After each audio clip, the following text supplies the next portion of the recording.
Hey guys, welcome to the latest episode of Beyond the Tape News, where we go through some kind of racing news, industry news, and what's kind of happening in this crazy world today.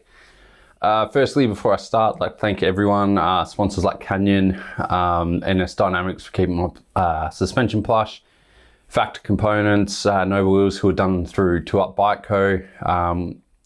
Huck The World, of course, have been a major sponsor for a long time for keeping me comfy. Dirt Surfer and Fist Gloves. Those guys have been killing it lately. They do some kind of funky, cool design, something that's a bit different in the mountain bike industry. And I'd just like to say thank you to all those guys for keeping this show running.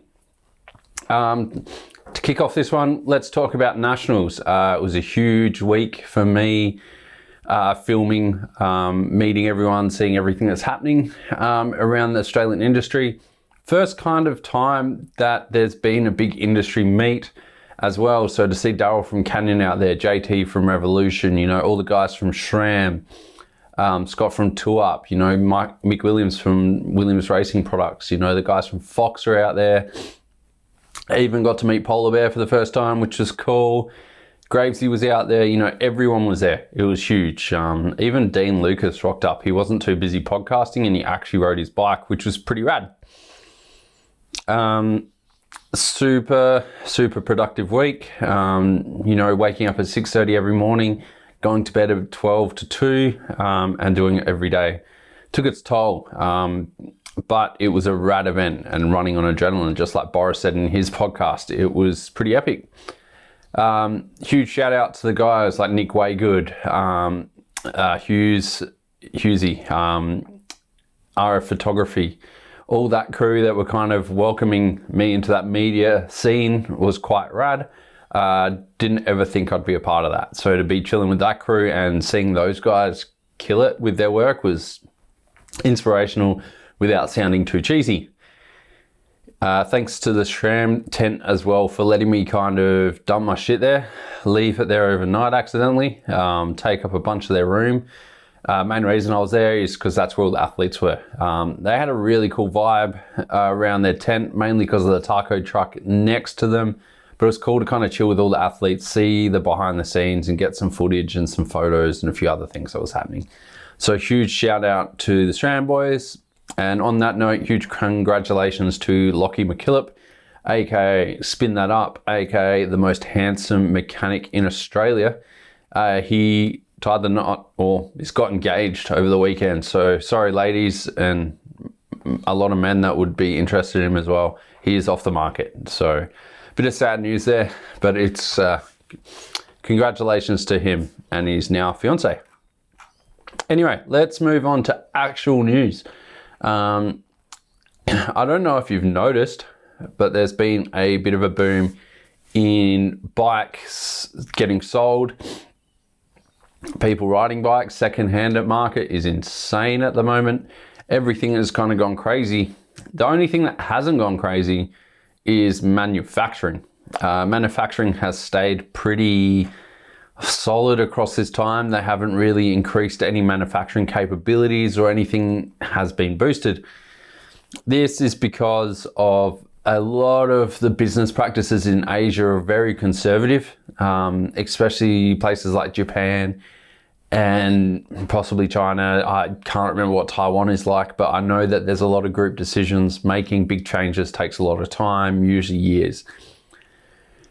There's been a demand increase and some brands like Specialized, I think Giant has seen a 33% increase over the last year of all their manufacturing and their sales. It's been about a 25 to 40% increase in sales and revenue for most of these companies over the last year, with almost a 0 to 5% increase in manufacturing from manufacturers. So this isn't the companies themselves. This is for parts like tires, seats, handlebars, grips, you know, just the simple little things. Like getting a frame made is super easy. Those guys are fine. Frames are easy to come by, but having a rollable chassis is almost impossible. On Pink Bike, we saw that the Specialized guys said that it could take more than a year, or it will take more than a year for cycling inventory to recover. For example, like a seat used to be 30 days, 35 days. The rear derailleur would be 30 to 35 days lead time. Say they wanted to release a new Levo, or Canyon wanted a new Spectral. Get on the phone to Shimano, be like, yeah, I need a new rear derailleur for this. 35 days, done. They've got all these derailleurs. Those lead times are now looking at 300 days plus. So over a year to get some rear derailleurs for their bikes. So 10 times the wait time. You're also looking at rims at around 250 days. You got suspension now 300 days. Rubber products are really, really hard to come by. So tires, grips, and seats, that if you need them, buy them now, because they are not going to exist. There are a few rumors going around that companies will be shipping bikes without parts on them just to get their bikes out there, because there's not going to be enough stuff. Sure, companies have been designing and thinking about manufacturing bikes the last 2 years, but usually their product orders and stuff won't be in for 6 months. So now to have 300 days, product cycles are going to be disrupted, and everything's kind of going to be a little bit different from now on. So I'll be very surprised if we see many 2022 bikes come out. There was one manufacturer at Medina that I had a really good chat to, and they are now pre-ordering bikes for November 2022. So customers can't buy a bike now. They are pre-ordering them for November 2022. What spec, what color, what the frame's going to look like, no idea, but you can pre-order it. So I guess you get a receipt. On that note, you'd see companies like YT moving from traditional yearly models, which is apparently news. I didn't think many companies were still doing that, because you see Specialized dropping Levos in March, and they'll probably have like a new Enduro or new Canevo at the end of the year. You'll see companies like Canyon that are dropping bikes every kind of 3 to 5 months. There's lots of companies that are getting away from this because the season models, which come from fashion and the car industry, are almost dead. This is also partly to do with those part shortages, because you can't release a model yearly if you don't know when the parts are going to come. So we're going to see a lot of companies do this, where you get a new bike from them every 3 to 6 months, and hopefully it's going to be a little bit more interesting. So we should be seeing new bikes pop up every 1 to 2 months. As far as parts for those bikes, who knows? There's already shortages with new brake pads for Shimano XT brakes, and good luck getting code brake pads. So even though these bikes will be coming out with these new frames and new parts on them, the availability is really going to be up in the air. We've also seen that in this crazy time that Canyon has now begun distribution in Canada, which is rad. Get some Canadians on some of those sick bikes. Good to see Canyon kind of branching out and doing some big things. Yeah, really rad to see. We've seen in other news for bikes that the new Turbo Levo kind of came out of nowhere. It's basically a electronic version of their new stump jumper with a bunch of adjustability.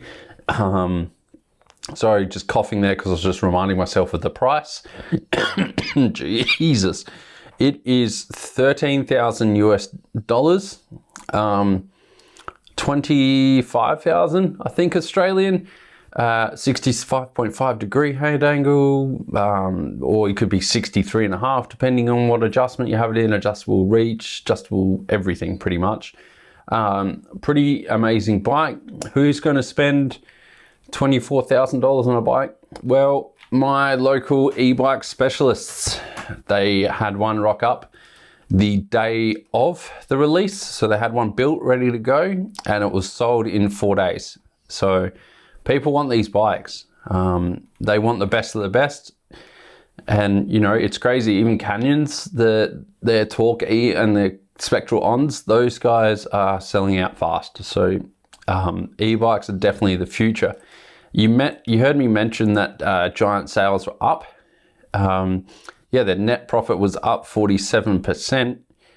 I think if I remember correct, 25% of that, 26% of that bikes last year were e-bikes, and they were slow to the market. So not only have they gone up 47% in profit, and the sales have gone up 15%-ish, a quarter of all their total sales are now e-bikes. And this is reflecting what we've seen in Europe for the last few years.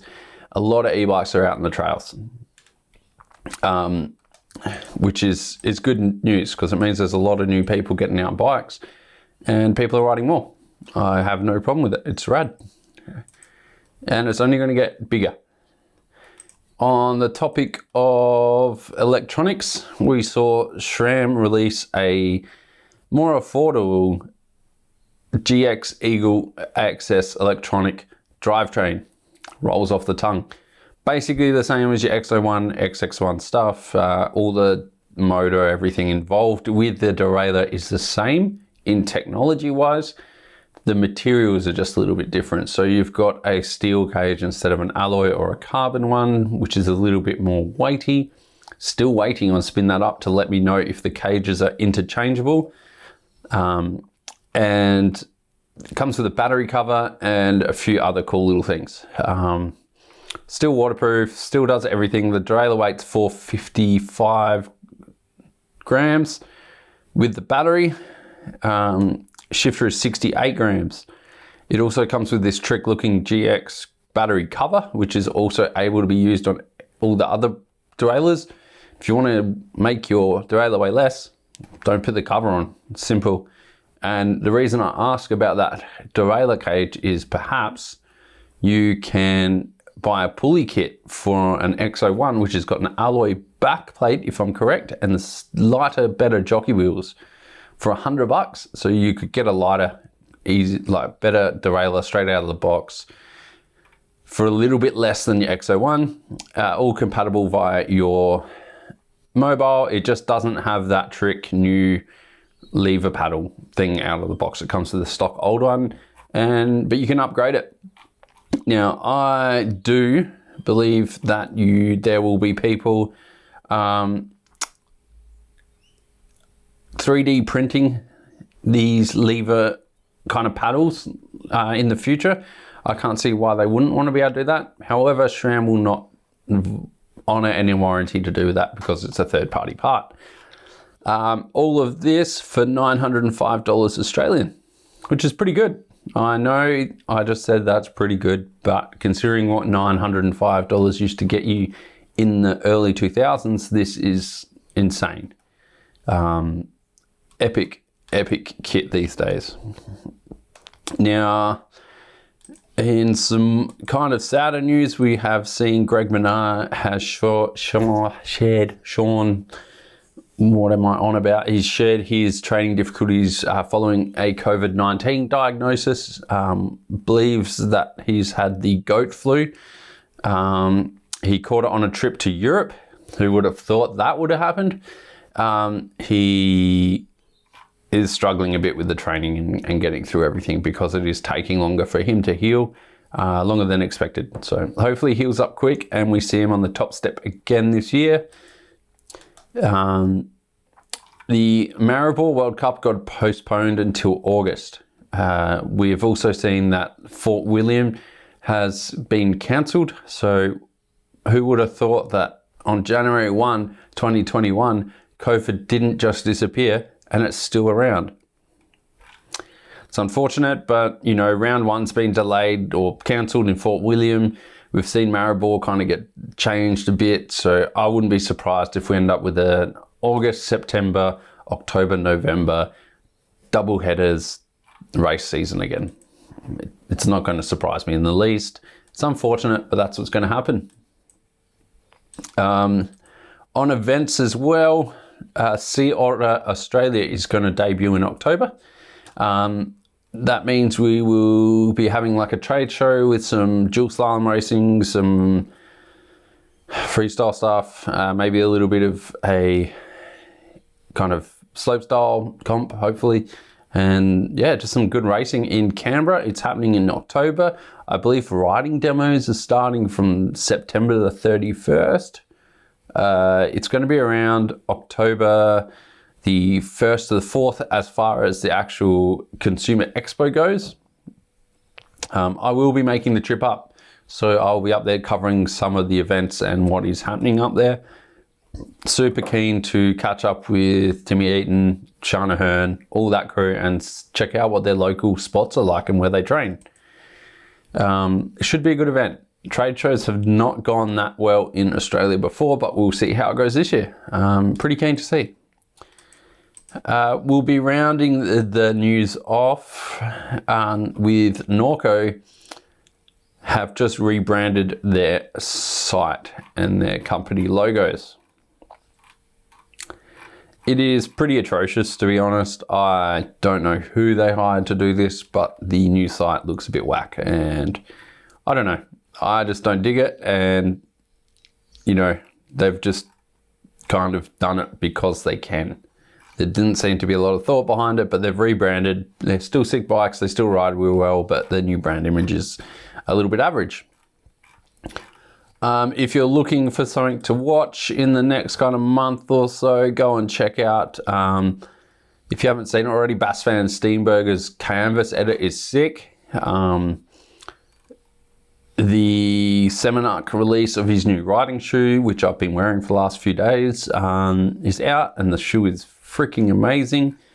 Yeah, it's just been a lot happening. So I hope that kind of gives you an idea. Sorry, it's a bit of a rushed one and there's not too much information. It's been hectic around my house, especially after everything that's been going on at Nationals. We have some big interviews coming up for the podcast. A couple of international stars. We've got a really good photographer. Got a few good people coming on, some tech stuff as well, hopefully. And hopefully me, Jai, and Baxter will be getting together for a Butcher's Threesome very soon. And we'll be talking shit for a couple of hours. Anyway, thanks so much for watching me dribble on for 25 minutes or so. It's been good, and we'll catch you on the next one.